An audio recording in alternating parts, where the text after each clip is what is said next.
신정훈 의원입니다.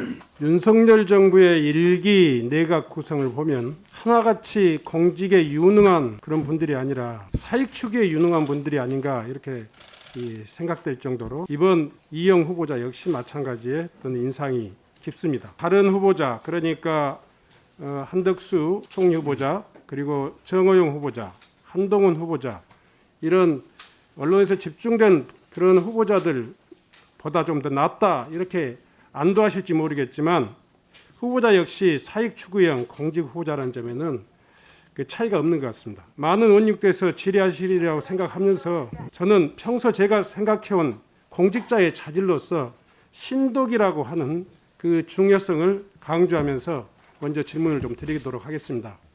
삼가할신 또 홀로독 그 주요 경서인 대학에 나오는 말인데요. 홀로 있을 때 도리에 맞지 않는 일은 더욱 삼가하고 또 경계해야 된다는 뜻입니다. 누가 보지 않든 그만큼 스스로 엄격하게 성찰해야 된 공직자의 어떤 그 모두가 가져야 될 그런 자세를 이야기합니다. 이영 후보자는 자신이 설립 운영한 벤처캐피탈 Y 얼라이언스에 4만 2천 주 그리고 보안업체 테르텐 17만 720주를 보유하고 있는데 약 한 220억 원 규모에 달하는 것이죠.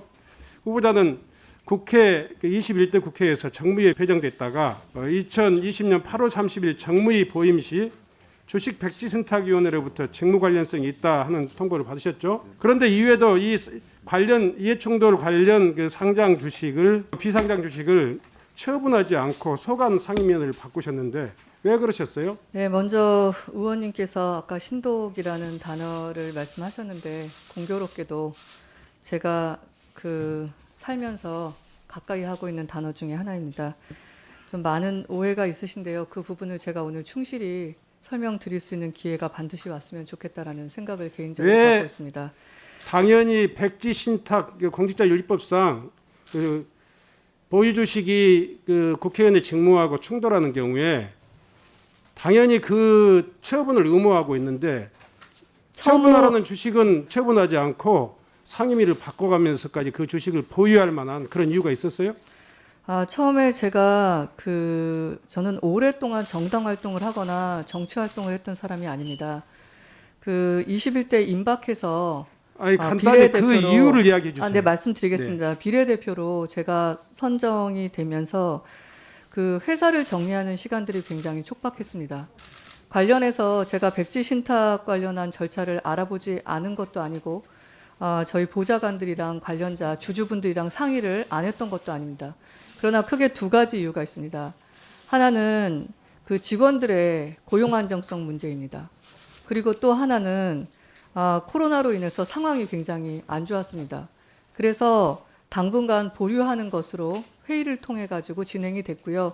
그것이 만약 보유를 하고 상임위를 옮기는 것이 불법이거나 그랬으면 제가 결정을 했을 것입니다. 자, 하지만 다른 상임위로 됐습니다. 가서도 잠깐만요. 제가 활동을 충실히 했던 충분합니다. 걸로 기억합니다. 후보자의 공직에 대한 자세와 태도에 대해서 충분한 답변이 되었습니다. 제가 이게 지적하는 것은 후보자가 국민으로부터 부여받은 공직, 국회의원이라는 공직이 얼마나 중요한 건지 그것이 공직자윤리법상 어떻게 규정되어 있는 건지 이것은 중요하지 않고 아니 저는 공직자윤리법에 따라서 제가 2년 동안 충실히 행동했습니다. 제가 질문할 때 이야기하세요. 공직자윤리법에 의한 주식 백지신탁 제도는 국회의원에게는 최소한 그렇습니다. 관련 주식이 벤처 그리고 IT 정보 보안업체 이 관련 주식 이 소관인은 가방위하고 산업입니다. 그리고 예산의 심사라든가 이 관련된 정무위, 기재위, 예결위 활동을 할 수가 없습니다. 공직자윤리법상 이 규정은 최소한 국회의원에게는 그 주식을 보유하지 말라, 처분하라, 백지신탁하라 이게 거의 강제 의무조항에 가깝습니다. 그 문제를 가지고 지금 그 회사의 사정들을 이야기했는데 회사 대표이사 얼마든지 그리고 그 다른 분들이 경영할 분들이 있는데 그 회사의 직원들의 고용 문제를 이야기한다는 것은 이 공직자가 얼마만큼 본인의 공직, 직무수행 이것보다 사익을 추구하는 것이 아닌가 이런 생각이 들어요. 아니 그렇지 않습니다. 의원님, 우리나라 백지 신탁 제도를 아십니까? 저는 백지 신탁을 처음에 알아봤을 때 신탁인 줄 알았습니다. 근데 강제 매각 수순을 밟습니다. 네. 이 부분을 알고 이것을 주주들과 저희 임원들이랑 협의를 했습니다. 언제 팔릴지, 어떻게 팔릴지, 심지어 누가 주인이 될지도 모르는 것에 제가 지켜야 될 경영자로서의 책임이 있습니다. 그 부분이 협의 과정에서 합의를 보지 못했기 때문에 제가 다른 방식으로 국가와 국민을 위해서 그리고 제가 대변할 수 있는 생태계를 위해서 저는 자, 나름대로 그러면요. 헌신했습니다. 장관 후보자. 네. 께서는 지금 이 기업이 본인의 직무하고 직접적으로 이제 예상되는 직무하고 이 충돌하는데 거기에 있어서도 이 경영자로서 또 이 고용인으로서 자기 책무를 더 중요시할 겁니까? 제가 장관 지명을 받았을 때 어떤 결정을 내려야 함을 제가 분명히 인지했습니다. 그리고 2년이라는 기간을 저희 직원들이랑 대주주인 분들에게 충분히 주었다라고 생각이 됩니다. 따라서 이번에 저의 선택에 대해서는 충분한 양해가 있을 걸로 생각되기 때문에 공직자 윤리법에 의거한 매각 내지는 백지 신탁을 진행할 예정입니다. 장관을 하기 위해서는 공직자 윤리법을 지키겠고 국회의원을 하기 위해서는 공직자 윤리법 정도는 좀 피해가도 되겠다 이런 생각을 했다는 그런 아니 말씀으로 그렇지 않습니다, 이야기했습니다. 의원님. 저에게는 제가요- 두 가지 선택권이 있었습니다. 의원 활동할 때. 그래서 제가 상임위를 비록 바꿨지만 설명드릴 시간이 있으면 제가 말씀드리겠습니다. 제가 그 양 상임위를 통해서 얼마나 많이 벤처기업이나 소상공인 그리고 중소기업을 관련한 입법과 활동을 했는지를 제가 설명드릴 수 있도록 하겠습니다. 계속 질문을 국회의원으로 나와 계신 게 아니잖아요. 그런 답변 태도로 장관을 어떻게 해요? 야당과 국회의원 협조하면서 국회의원이야? 소통하면서 장관 수행하겠다고 인사했잖아요. 발언자를 좀 존중해 주십시오. 네, 제가 설명을 충실히 드리려고 했는데 그렇게 느끼셨다면 죄송합니다. 국회의원 자리도 국민이 부여하는 직무 수행에 범위가 있고 의무가 있어요. 그 문제에 있어서 본인이 얼마만큼 가볍게 생각하는가, 중히 생각하는가, 개인의 사익과 공익이라는 것, 장관이라고 하는 사람이 신독을 그렇게 중요시하는 신조로 삼았다면 이 문제는 가볍게 넘어갈 수 없는 문제예요. 사생활이 중요한 이유는 공생활에 있어서 얼마만큼 그분이 공익을 추구하고 전체 벤처와 중소기업을 위해서 일할 뿐인가 하는 것을 보기 때문에 제가 말씀드리는 거예요. 굳이 변명할 것이 아니라 부족했다 이렇게 답변하는 것이 정당한 자세라고 봐요. 제가 다른 업무의 전문성 등에 관한 질문도 있지만 다시 오전에 했던 질문 그리고 여러 의원님들이 제기했던 후보자의 어떤 그 공직자로서의 어떤 그 자격 문제에 대해서 다시 한번 이야기를 드리겠습니다. 후보자께서는 여전히 아까 존경하는 의원님들의 답변에 대해서 질문에 대해서 이런 말씀을 계속 하고 계세요. 의정활동만 하지 않았다면 기본적인 사회적 책무를 다할 수 있었는데 정말 의정활동 때문에 주주로서의 책무를 다하지 못했다.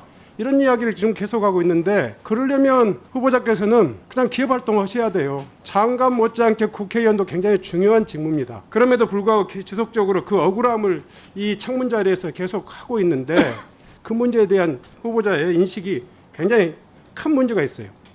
후보자의 청문 요청서 사유를 한번 보겠습니다. 거기에는 이영 후보자께서는 2000년도 IT 보안 기업을 창업해서 대표이사로 재임하면서 신생 벤처기업을 강소기업으로 일궈낸 혁신적인 벤처 창업가다. 국내 유일한 국힘 내 유일한 벤처기업인 출신의 국회의원이다. 벤처기업을 창업 성장시켜온 경험과 해당 분야에서 전문성을 바탕으로 중소기업과 벤처기업의 제도약을 돕고 벤처 생태계를 혁신 발전시키기 위한 책임자다. 뭐 이렇게 표현했어요. 저는 후보자께서 국힘당의 비례대표로 이렇게 국회에 진출한 거 알고 있습니다. 마땅히 후보자는 이런 국민들의 어떤 인식과 기대를 받고 국회에 진출하셨습니다. 그렇다면 어떤 직무보다도 그 벤처 또 창업 그리고 산업계의 이익을 대표하는 그런 국회의 의정활동을 해야 되는데 본인이 가지고 있는 그 주주로서의 사명을 다하기 위해서 그런 국민과의 약속, 국민과의 요구 이런 부분들 다 기대를 저버리고 있어요. 그러면서 이 자리에서 지속적으로 장관 창문 요청서에는 벤처 이야기를 하면서 또한 그 주주로서의 책무에 대한 아쉬움을 계속 변명하고 있단 말이에요. 저는 바람직하지 못하다고 생각합니다. 또 하나 이 주식의 보유를 통해서 국회의원의 직무 중에 저는 당연히 그 장점을 살려서 이 중소벤처라든가 산업계를 대표하는 산업자원이나 또 정무이나 이런 활동을 해야 되는데 그런 활동을 못 하고 있잖아요. 전혀 후보자의 경력과 전혀 무관한 행안위에 가서 지금 활동을 하고 있는데 그것은 국민들과 약속을 위반한 것이라고요. 더더군다나 지금 후보자께서는 국회의원이 된 이후에요. 여러 가지 주식을 또 추가로 보유했어요.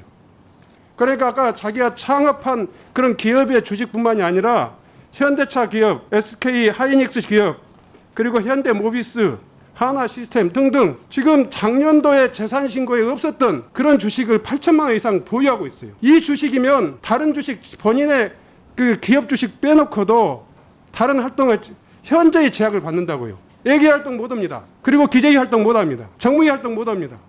산업위 활동 못해요. 과방위 활동도 할 수가 없어요. 이 정도의 심각한 자기 직무를 포기하고 주식을 지키겠다 하는 것이 아니라면 그 어떤 말로 설명할 수 있을지 그런 정도로 장관 후보자가 사익을 추구하는 그런 사람이라면 어떻게 중소벤처 그리고 산업계의 이익을 지킬 수 있는 후보자이냐 이걸 주장하고 있는 거예요.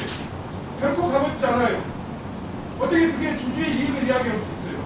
한 나라의 산업계 중소벤처의 이 엄중한 사명을 대변할 후보자께서 그런 인식이라면 참가자기 없다고 생각합니다. 가능합니다. 이 문제에 대해서 이 자리에서 진솔하니 본인의 시각에 대해서 말씀해 주세요.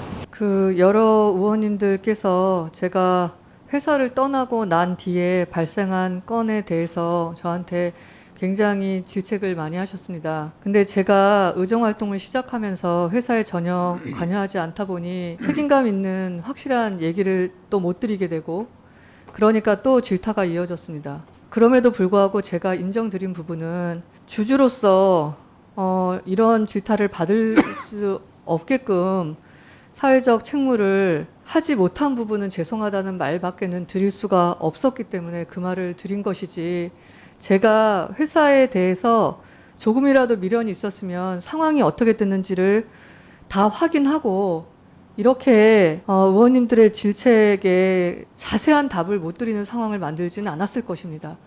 어떻게 보셨는지 모르지만 저는 지금 많이 부족하시게 느끼겠지만 책임감을 갖고 2년 동안 의정활동을 했고요. 의원님 제가 어떤 의원님들은 저한테 실패한 기업인이라는 얘기까지도 하셨는데 제가 20년 동안 소프트웨어 카피로 3,600만 카피를 팔았습니다. 제가 미국에서 사업을 했다면 전 유니콘이 되었을 겁니다. 제가 한 말씀만 드릴게요. 후보자의 전문성과 능력 이 부분을 제가 이야기하지 않습니다. 능력만으로는 충분합니다. 훌륭해요.